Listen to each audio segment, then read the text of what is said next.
Díomh Gaeilge, Fáilte Roimh. Hello everybody, and welcome to our Q&A of the month of June. Want to welcome you all, gur míle maith agaibh. Siobhan, chun tá? Go bra, go bra, go tú hain. Tá mé go bra, tá I'm sure go hálinn. The weather is lovely, I can't complain. Yeah, so I suppose we'll jump straight into it then. Siobhan, do you want to maybe read the first question? Start us off nice and strong. So our first question here comes from Deirdre Walsh in Canada. And she says, for those of us that have been schooled in Irish throughout primary and secondary education, we have a lot of an advantage over those that are starting from scratch. I find after renewing my interest in Irish, it comes back fairly quickly, and it brings about a desire to engage with others in the same situation, especially when it comes to speaking Irish. And then she asks, is there a forum for the likes of us? Or that could have been a forum. I'm not exactly sure, I'm afraid. So what would your thoughts be on that, Emma?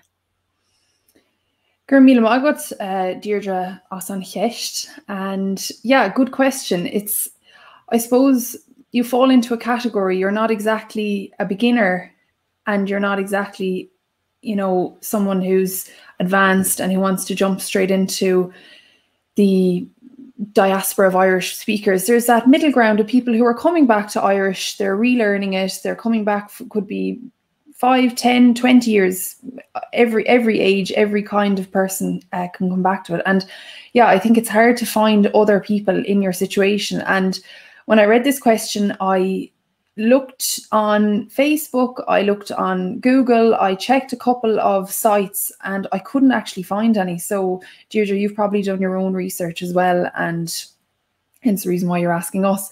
I can only give you a suggestion to maybe start your own. And I think the best way would be through Reddit. So Reddit is a very good site to start threads on any topic in the whole world. And I think you'd be surprised, you know, who else is in your situation. So I would suggest going on to Reddit or another forum, because I think Reddit's the best because everybody uses it. I think you'll find a lot more people using Reddit. And search perhaps Irish, Gaeilge, relearning Irish even, and you might stumble across others who are also looking to, you know, find the likes of yourself. So that would be my suggestion. Siobhan, do you have any insight? Well, I was just thinking there, I think why there isn't already some sort of maybe specific category or specific forum or the like for Irish relearners is probably because the vast majority of Irish people who try and brush up their Irish would fit into this category.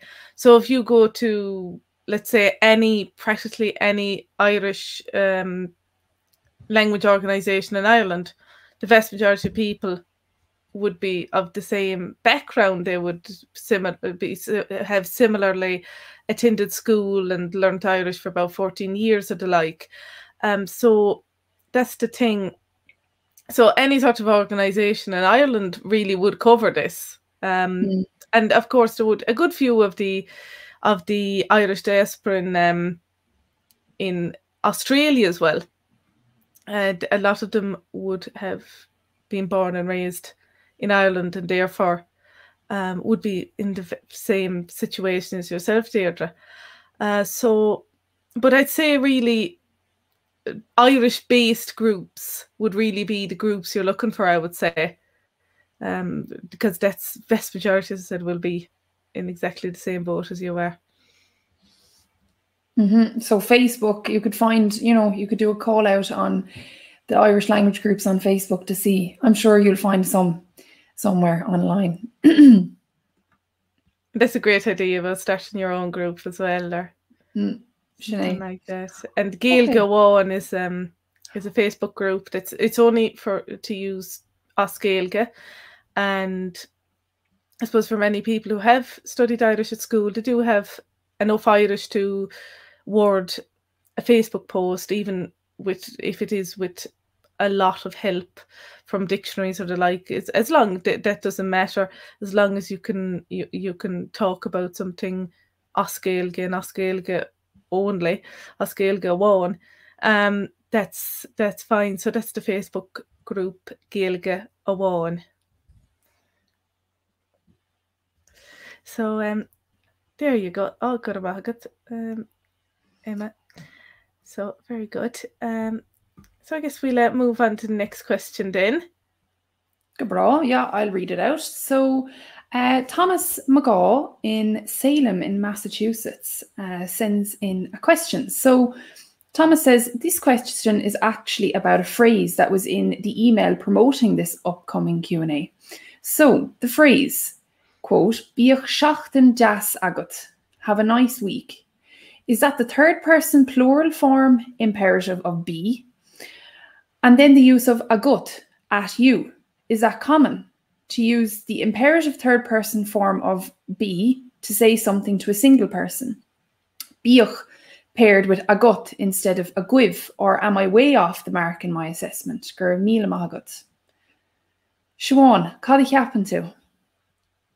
Oh, so there's a bit involved with this, but I can see where your confusion is coming from, Thomas. So the thing is, bíoch is used instead of be in this sentence, bíoch seachtain wahagat, as you're asking that the person have something rather than be a certain way.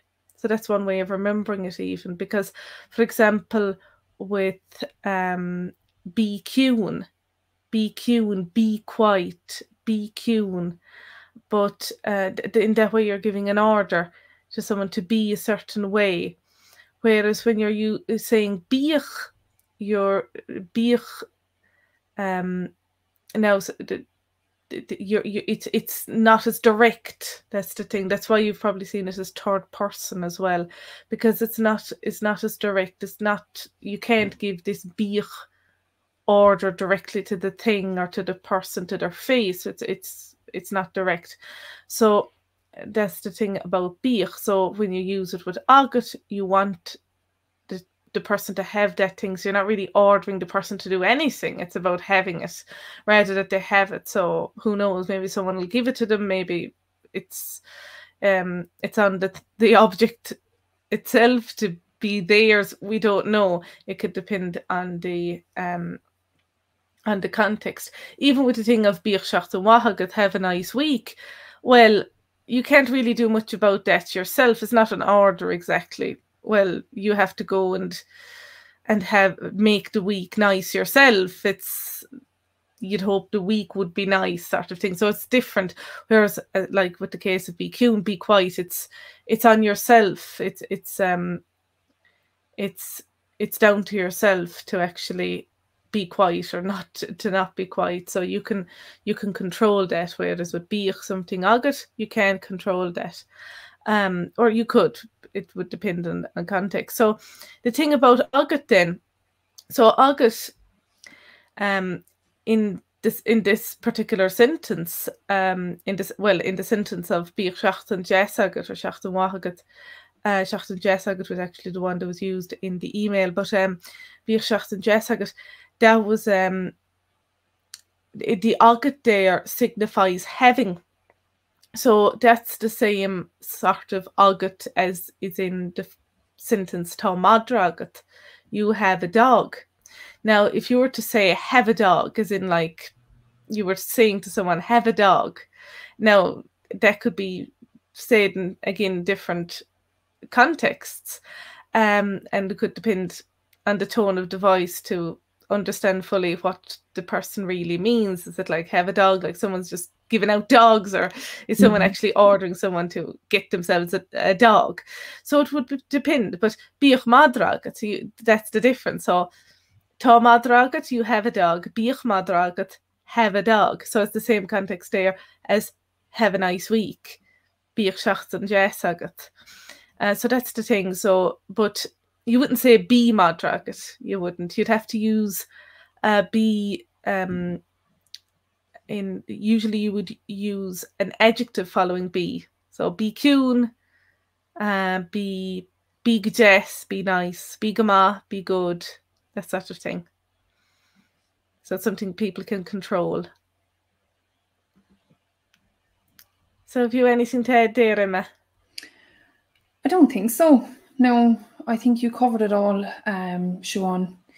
You know, be cún versus bígí cún. Yeah, that's where you were thinking of the singular versus the plural. But yeah, you hit the nail on the head with being, you know, it being up to yourself versus more so an order. Go bra. Martin, buggy bisharai. So let's move on to the next question then.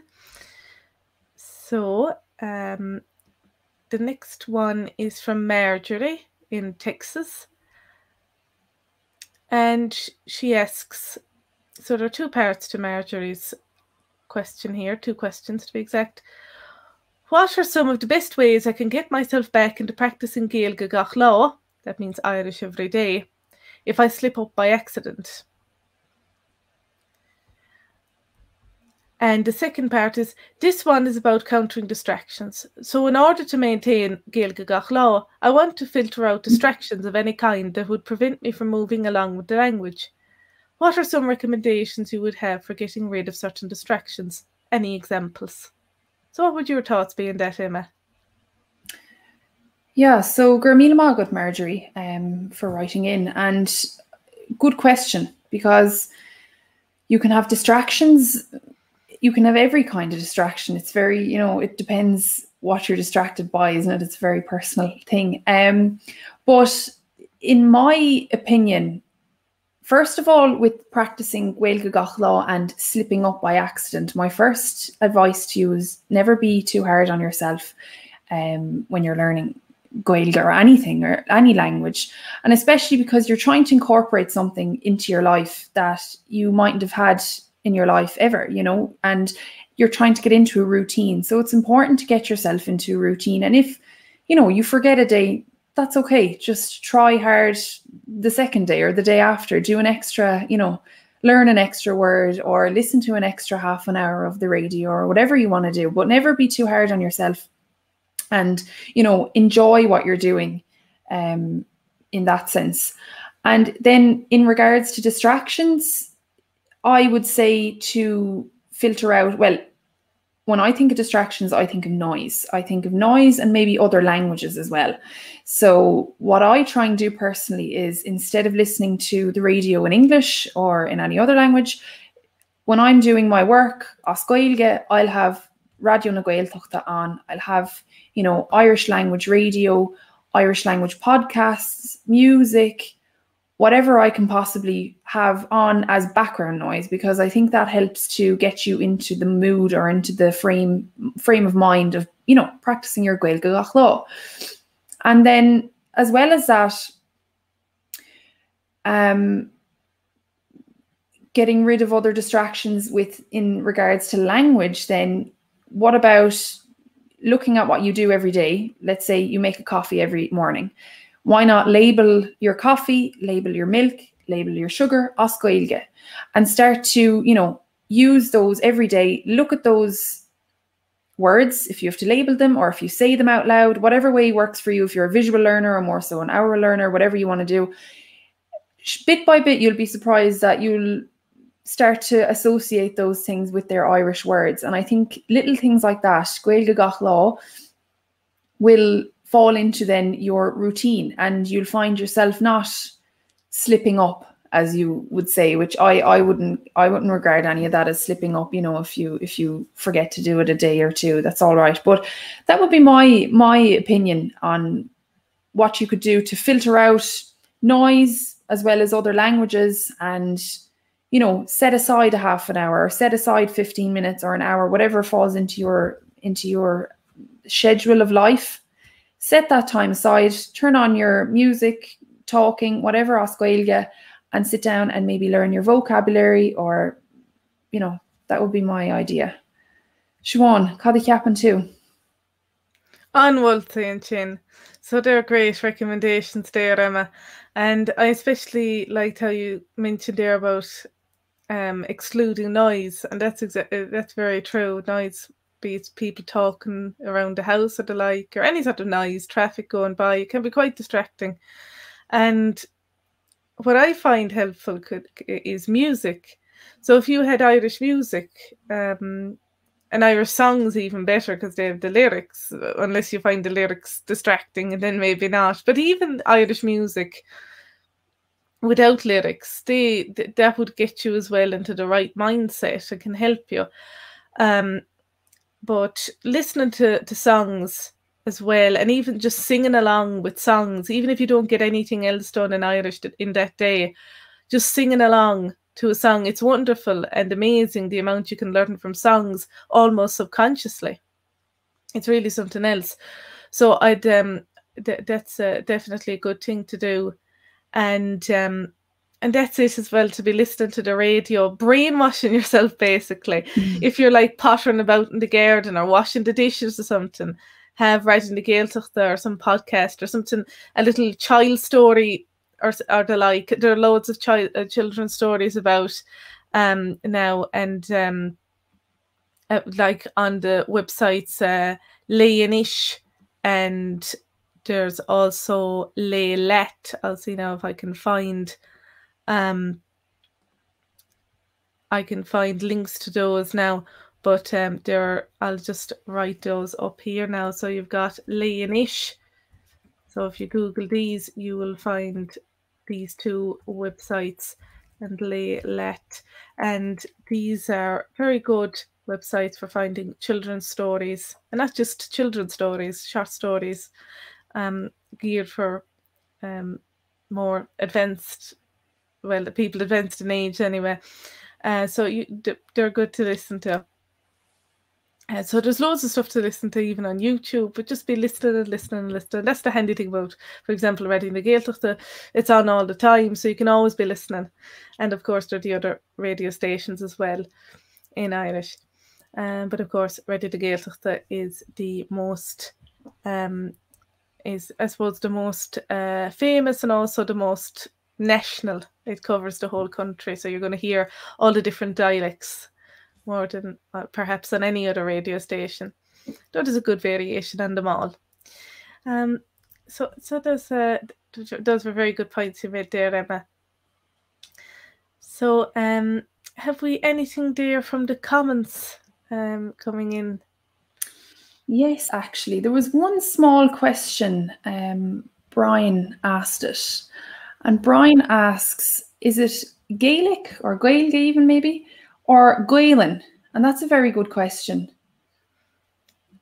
Cad happened to Siobhan, what's your take? It's a very disputed one, I think.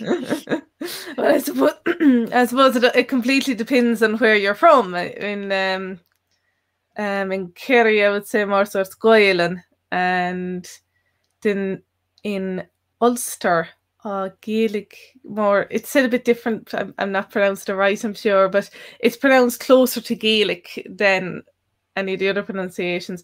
So there's just so many different ways to pronounce. I suppose it's a bit ironic in a sense. Not even. It's I don't. Ironic isn't even a word. It's just very.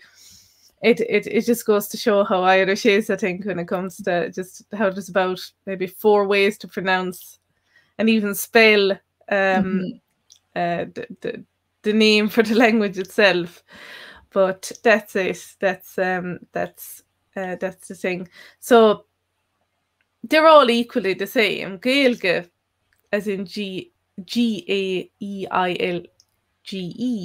that would be like the average normal spelling.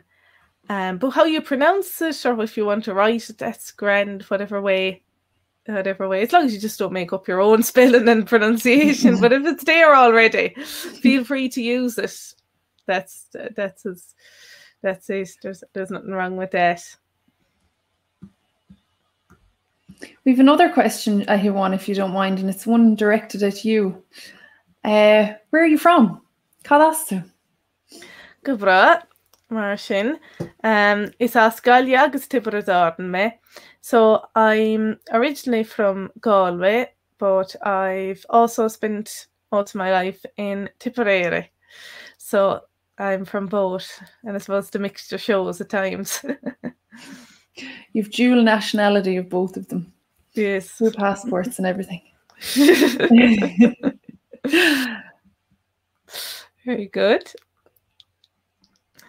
And all right, so I guess we'll get back to our scheduled broadcast. And so let's see then. So Martin an chiad chist illa. And our next question comes from Laurie Holmes in North Carolina. This past year has introduced many people to opportunities such as Zoom to interact and learn things that otherwise would be unavailable to them. It has been wonderful being part of an actual class many states away and having a weekly opportunity to listen to and speak Gaeilge while learning important grammar. Is there or will there be a list of online Irish classes that will continue to be offered, preferably from native Irish speakers? So any thoughts on that there, Emma? Yeah, gur míle mágad, Laurie, for that question. And you're right, I agree with you. I got the chance to do some Zoom classes myself, and I'm not in Ireland at the moment. And, you know, it's quite hard to find classes in other countries in person. So I definitely benefited from the last year from being online.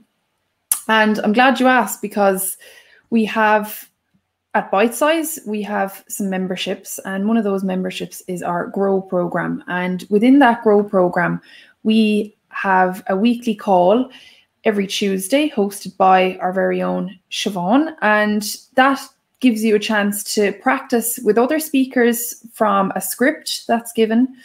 You can practice beforehand and then go through it on that call. You get to practice with Siobhan, the speakers, and then get some insight into the grammar every week. And as well as that, with the Grow program, you would have access to the monthly léinte cogur mugger, or the call with myself. And there I would cover more so pronunciation and reading, and a bit more of an informal chat with everyone that joins. So you get to practice your conversation skills, ask questions. You know, it's a little bit, there's not as much as a plan. I'm open every month to whatever we talk about, or whatever we read. So that would be what we can offer online, and that's always online. So that's not just because of COVID or whatever. That's always online, once a week, with part of our Grow program. Siobhan, anything to add? Yeah. So that's very true. There's those great opportunities there with Bitesize. So if you're interested in trying that out or finding out more about it, head on over to the Bitesize.Irish website and look at the memberships page. And I'd also recommend you can go to the website pig.ie, and you can get Circle Cora, which are like conversation circles. You can find those on there, and from all over the world. You can usually free, and if you go, so that's, and there's also events, Irish language events advertised on there as well. And there's also, yeah, so that's what I'd say. That's what I'd recommend. Pig.ie. Kinta. Okay, so I suppose we'll move on, and I have a question here from Nancy in California. And Nancy says, I'm trying to figure out the pronunciation for CN words such as knick or knittal.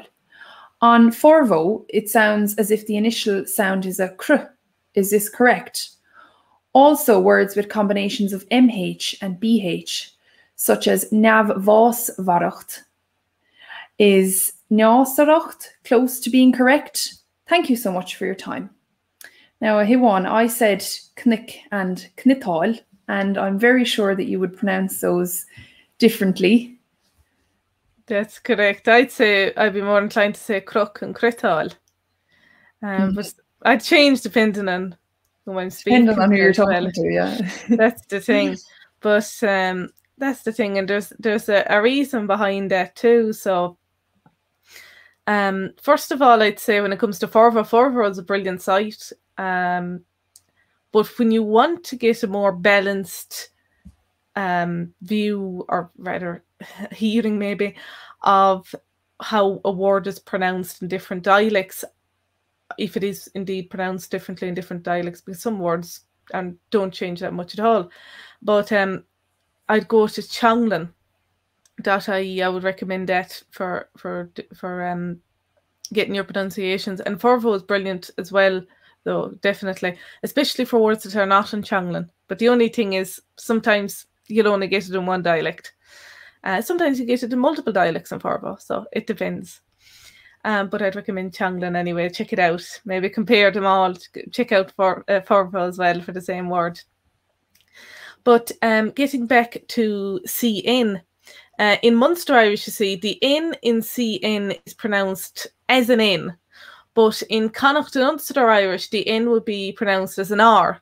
So that's where the confusion can arise. And that's why it would then be said crook and crital. And but the thing is, in Munster Irish, there's also another little addition to this. If you can hear the difference when I say crook, but Emma would say knuck, knuck, there's like a little vowel between the C and the N. Crook, knuck. There's like a vowel, or crital, knital, k. Whereas the C is just running right into the R, cri. So there's a bit of a difference there. So that's called an auxiliary vowel, or an gutakunta. So that's what you have. You have that in a good few words in Irish, between a good few consonants. That's why you say jarag and farag and gorm, and that's why you have Irish people pronouncing F-I-L-M, the English word F-I-L-M, as film, or people saying storm instead of storm, stuff like that. So that would come from Irish. And so that's the thing, you will hear it. That's why you can hear the slight knuck, knital. There's a little vowel almost between the C and the N. And this also applies to GN and MN. So GN, such as in gno or grow, gno. So again, you can hear like a little U between the G and the N, gno, and or just grow. And then you've got mano, women, or mrao, mano, mrao. So there's almost 2 syllables in mano, the more Munster way of pronouncing it. So it does depend. But that's really the difference. So those are the ones you'd mostly need to look out for: CN, GN, and MN. They're the ones paired with N anyway, but it can happen to a lot of consonants when they're paired together, as in when I mentioned there, farag, which is the Irish for anger, that's RG. Jarag is also RG. Gorm would be RM. So it's very common. It's very, very common. And it's just really, I suppose, a part of the Irish pronunciation, the Irish accent almost, as loads of people who speak English also add that to English words, as I was saying there. When it comes to the word there for deathlessness or immortality, I would pronounce that myself as njavwasvaracht, but definitely you could pronounce it other ways. So it would depend a lot on dialect. So I'd have the first MH as a V, and then the BH. The first MH is a V sound, and then the BH and the MH as W sounds. But yeah, it's that's how I'd pronounce it. Njavwasvaracht. But definitely I could see how, yes, you pronounced it there. With all the BHs, MHs as Vs, I think you had it there as Emma. So yeah, that's how I'd automatically read it, but maybe there's a trick to it. But njavwasvaracht, I would say, but who knows if I'm correct or incorrect now at this point. But it's one of those things, I suppose. There's It's not a very common word as well. Kinta, yeah. So, I don't think I've ever said it out loud. I've only read it once or twice. So that's the thing. Go. That's the thing. So there's surely, especially I would say with words like this, especially long words like this that aren't extremely common, you might you'd be more inclined, I suppose, to be more pronunciations even, but especially because there's so many MHs and BHs now. The MH and the BH can both be pronounced as a W or a V sound. So and these are all broad as well, so it could go either way. So that's it. So very good. And very good. So had you anything to add there yourself, Emma? No, I was thinking of film as well. My grandmother used to always say film, and I'm guilty of saying it as well myself as well. I don't know, Siobhan, you can maybe tell me even. It's the same thing that happens when you say in Munster, especially on a wa instead of on va, on or on wa. It's on. I would think so. It's the same idea, I would imagine. Yeah, that extra ana, even though it's written like N-A or A-N hyphen, ana comes out there in Munster. So it's, yeah, that extra, it just helps it roll off the tongue easier. It just comes out of your mouth easier that way. And they're helping, auxiliary. Yeah, exactly. Bro. Okay, so I have another cheist here. And this comes in from Mary in California. And Mary sent this in yesterday on Wednesday, and she wishes us a happy Blooms Day, which was yesterday, the 16th of June. Gur míle maith Mary. And she says that she would appreciate a clarification on correct use of feminine and masculine possessive pronoun a. So, for example, the feminine tá a bhróga gorm, her shoes are blue, or her shoe is blue. Then the masculine tá a bhróga gorm, so his shoe is blue. So for masculine nouns, do we aspirate both noun and adjective, or just the noun? What is the correct way to say his shoes are blue? Gur míle maith. So Siobhan. An ceistar fad, Mary. So that's a brilliant question there.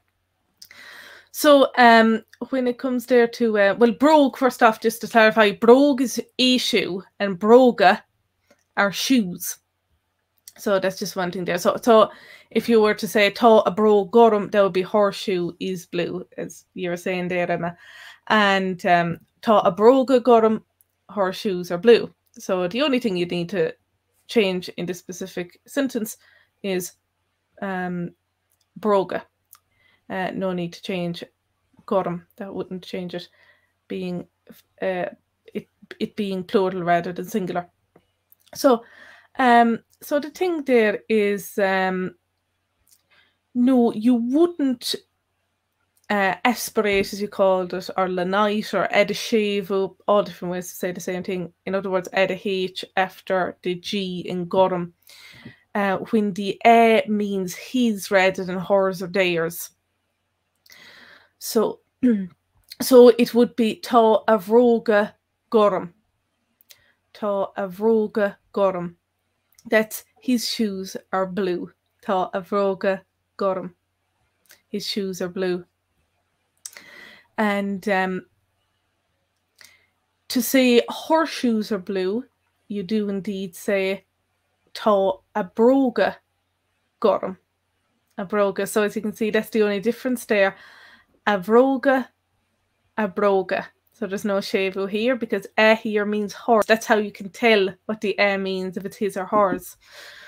And then if you want to say their shoes are blue, because a can also mean theirs, you're going to again change the first letters of the word. So tá a mbróga gorm. So here we're adding eclipses, or oru, as it's called in Irish.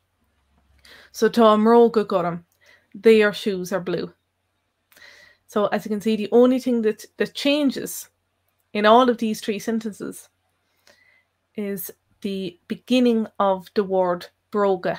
That's the only thing that changes. Or rather, in the case of her shoes, doesn't change at all. A bróga.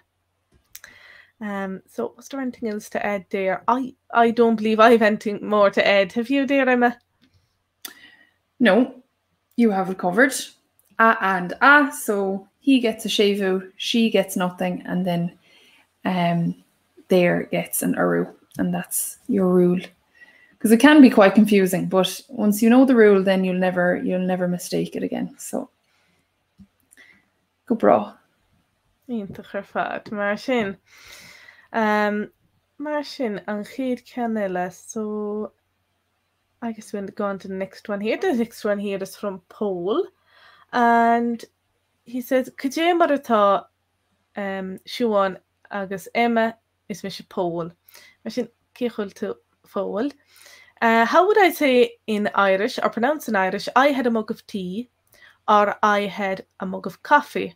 Or how to say in Irish, could I have a tea to take away, or could I have a coffee to take away? Gura ma slán go fóil, Paul. Gura míle ma go fóil. Mar sin, what would you cén regra tágat sin inis, Emma? Gura míle ma go Paul, agus. Yes, I like these because I can see that you want to incorporate your Gaeilge gach lá, and you want to, have your simple phrases. Can I have a tea? Can I have a cup of coffee? To take away, of course, everything is almost take away at this point in life. But yeah, so it depends. If you want a mug, you would say muga, or if you want to say a cupán, whatever your preference is. So if you want to say, I had a mug of tea or I had a mug of coffee, you would say, bhí muga té agam, or bhí muga caife agam, or bhí cupán té or cupán caife agam. So bhí something agam, and then whatever you want to say, muga or cupán. So that would be your past tense. And then to put that in the present tense, all you'd have to say is tá. You change your V, your verb, into the present tense to tá. Tá muga caife agam, if you already have it. And then if you want to say, could I have a tea or coffee to take away? Now, there's two ways. There's the literal translation, or then there's kind of, I suppose, an easier, faster way, and, versus I'd like a cup of coffee. They're the same idea. They're the same. It's just your preference. So the first one, could I have one? An bhéad fin cupán caife a all le tabhairt lum. Okay, that sounds quite long. I'll say it again. So an bhéad fin cupán té or cupán caife a all le tabhairt lum. So tabhairt is to take, and then lum to take with me. So it's not actually to take away. We say as Gaeilge lum, with me, so take away with me.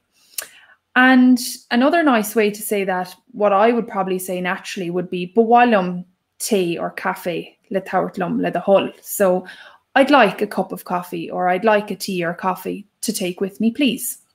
So bhálum, whatever, le tabhairt lum. And then you can interchange your té or cafe with capra, sandwich, anra, soup, whatever you want, whatever your choice of takeaway item is, you can interchange it there. So bhálum, something, le tabhairt lum le the hull. I'd like to take away whatever. Intrigad anwa. Mar sin. So that's brilliant. So do we have any more questions there? Have you spotted anything there, Emma, in the live chat? I was looking, but you know what? Everyone in the live chat, you're all doing a great job in helping each other out and answering the questions before we even get to them. So, yeah, no, I don't see anything burning yet, but we definitely have one or two more questions somewhere here. Oh, yes. So I've got more there from, there was one there from James in Orlando, Florida. I'll read that one out. Yeah, Kinta. So James Mulligan says, it's a question of want versus need. So as many languages have different ways of saying the same thing, the following examples suggest that something more is being expressed. So for example, Tá léinte uathu, so they want shirts. Tastíonn bricfásta uainn, we want breakfast. Cad a hastíonn uathu, what do they need? So gur míle magat, James, and that is definitely a question that comes up. I've heard it come up a couple of times, and yeah, there's a crossover. Siobhan, cad a deireann tú? An Kirsten Shane. All right. So so what I'd say to that would be there are quite a few ways indeed, as Emma said, to say want or need in Irish. And those are some very good examples you have there. So yes, tá léinte uathu or uhu or wahub, whichever way you want to say it, they want shorts, could also be said as tastíonn léinte uhu or wahub. And I'll just pop that up on the screen there. So tá léinte uhu or tá tastíonn léinte uhu, tá léinte ag tastal uhu, they'd all be the same sort of idea. You could also say tá léinte jigí orthu. So those, and again, those would all more or less mean that they need the shorts rather than just want the shorts. Now, a less urgent way of saying they want is bhróga. So bhróga léinte would be they would like shorts, literally, but you could also use it in when you would use they want shorts. So it's want when they're not necessarily needing them, maybe. It's just that's what they would like, that's what they wish to get. Bhróga léinte, they want shorts, they would like shorts. So that's the logic there. Martin, in who the me agat an sin, Emma? No, yeah, they can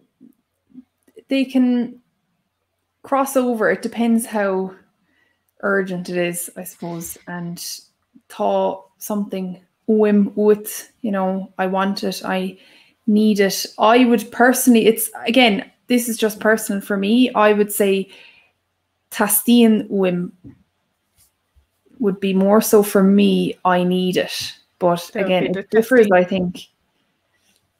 Yeah, it locked there. Tastíonn léinte. Yeah, so that would be I think you covered it all, Siobhan. I don't have anything else to add there. But James had a second question with that, which is also an interchangeable one. And he says, I have an interest in what determines the use of sim and spéis.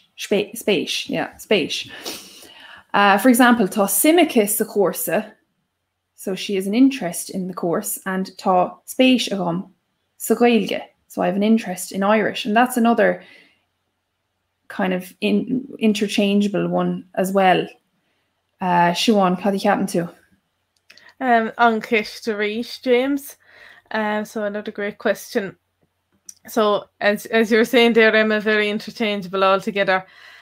So you could say either. You could say tá spéis agam sa Gaeilge, tá suim agam sa Gaeilge. They both mean I'm interested in Irish, or more literally, I have an interest in the Irish. That's literally what you're saying, sa Gaeilge in the Irish. But tá spéis agam sa Gaeilge, tá suim agam sa Gaeilge, same thing. And when it comes to anything else there, I think that's the thing. There's a have you any more thoughts there on that, Emma? Yeah, so I agree with you that it's interchangeable, and in the general consensus, like with Irish speakers, would use both of them and both would mean the same thing. But if you really want to get into the nitty gritty of it, I actually looked up both words in the dictionary, and spéis can mean a fondness or an affection as well as an interest, and sim is interest, regard, or value. Now, that's very specific, and I don't know anyone that would, kill you for using. Yeah, like I actually, that was news to me, knowing the slight difference there, because you see the two words in common there, sim and spate, they both have interest as the first one. So yeah, that's if you really want to get down into the real meaning of the word. But in general contexts and, you know, everyday use, both of them are totally interchangeable, and it's just down to preference. That's it. So I suppose perhaps in a sense, one means that you have a fondness for something, and the other means that you have regard for something, but you don't really like that. I think that's the thing about languages as well. Sometimes the deeper sense even doesn't really colour the actual usage of a word a lot. Exactly. Yeah, Brian actually just put into the chat there, ceapam or sílim as well for I think, which is also a good one. So sílim, ceapam, again, if you get down into the real meaning, correct me if I'm wrong now, everyone, but ceapam is I think, sílim is I reckon. Would you agree with me there, or? Ceapam, well, I was just thinking there of cap as in like a point. So ceapam can also mean I a pint. True. Yeah. So that could possibly colour the thing, the definition of I think as well. Sílim, I guess it could mean I reckon. It could definitely. Whereas ceapam, it wouldn't mean I think as in I am thinking, though. That's the thing. Neither of them mean that. It's more I think as in, I suppose, I believe, you believe. That's it. You formed an opinion. Ceapam, sílim. Yeah, maybe ceapam is a bit more concrete than sílim. Sílim could be a bit more, I guess, I reckon, rather than ceapam. I get where you're coming from there. I definitely can. So. Sílim and ceapam. I don't know. Maybe, again, this is all... Sometimes you just pick up things. Yeah. Sometimes you pick up a meaning and you'd never find it in a dictionary or anything.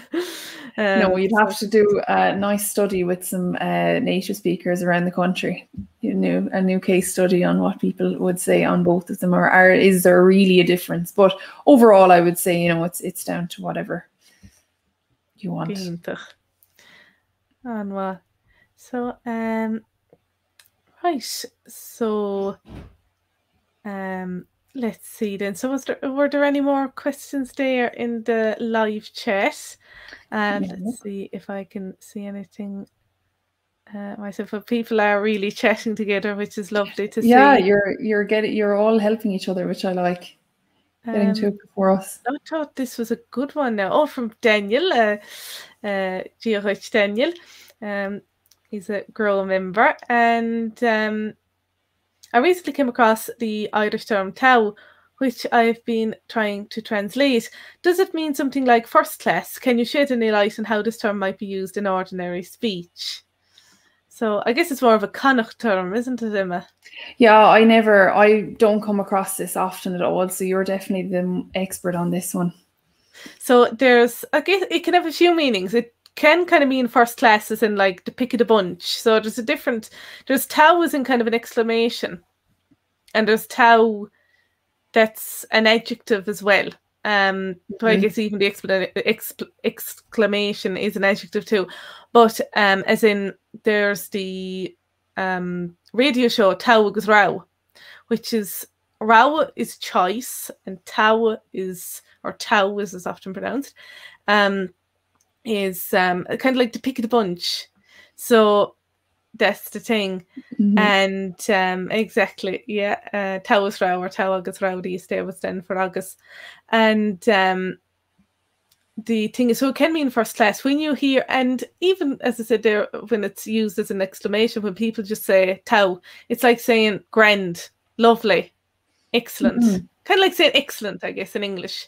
If someone's just saying like, oh, I'll be over at 5 tomorrow, like Tau, like that's grand. That's lovely. That's brilliant. Whatever. Not sarcastically, but I don't think I've ever heard it used sarcastically. But I suppose it could be. But that's the idea of Tau. So, but you can also hear Tau na bhéir, for example, Tau na bhéir, which would be, I'll just write that up there, Tau na bhéir. Now that would be kind of like, I suppose, in the sense of like literally, I suppose, best of men.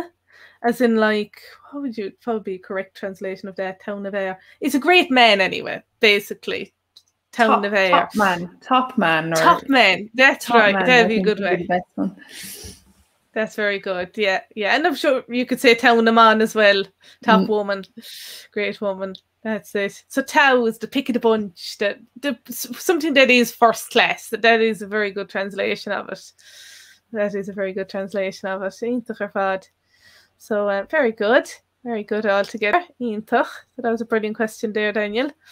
Iontach ar fad. Anwa ar fad.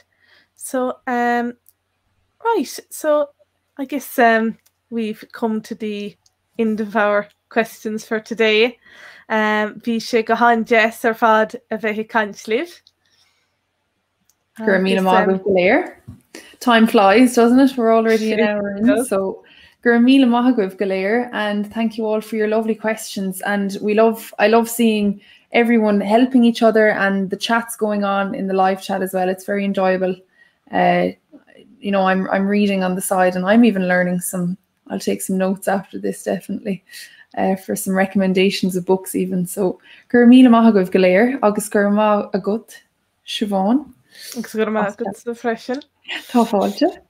And yes, we shall speak to you next month. And yes, all of the notes and links and anything that we've mentioned in this will be available in the blog post after this. So gur míle mágah go léir, and I hope to see you all again here next month. Slán. Slán go fóilín. Slán.